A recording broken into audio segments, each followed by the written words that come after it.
Безнең гаилә Габдулла Тукай язган. Әткәй, әнкәй, мин апай, әби бабай һәм бер песи. Безнең өйдә 5 җидәү, безнең песи 7-нчесе. Бергә яши, чәй эчә, безнелә бергә йоклый ул. Хезмәттә дә бар, өйне тышкан явыздан саклый ул. Безнең туган тел татар теле. Туган телене ана тел дип атыйлар. Без ял көнне туганнар белән җыелышып, татар халык ризыклары белән сыйланабыз. Туганнарыбызны искә алып, татарча сөйләшәбез, балаларны өйрәтәбез. Элек без үскәндә, безгә әбиләр Габдулла Тукайның әкиятләрен сөйләп, безне үстергәннәр. Мин Габдулла Тукайның Ширәле әкиятен яратам. Мин дә яратам. Миңа Кәҗә белән Сарык әкияте ошый.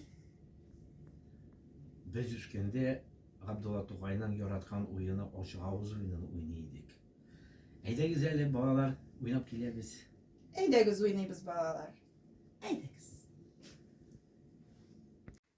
Хәзер без сезгә Габдулла Тукайның ачык авыз уенын уйнап күрсәтәбез. Парлап басабыз. Бер кешеләр түгәрәк буйлап йөгерәләр, көй астына, көй туктагач, тиз генә үзенә пар табып басалар. Парсыз калган кеше ачык авыз була. Әйдәгез әле уйнап алабыз. Бас түгәрәккә улым.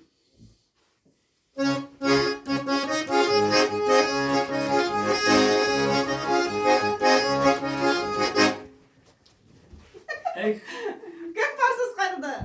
Рафаэль, Рафаэль ачык авыз. Әйдәгез тагын бер уйныйбыз.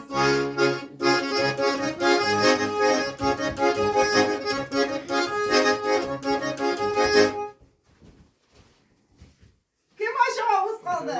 Мин. Булдырдык. Нинди таныш моңлы көй бу. Татар җылы, туган тел. Истән бер дә чыкмый торган халык көе туган тел.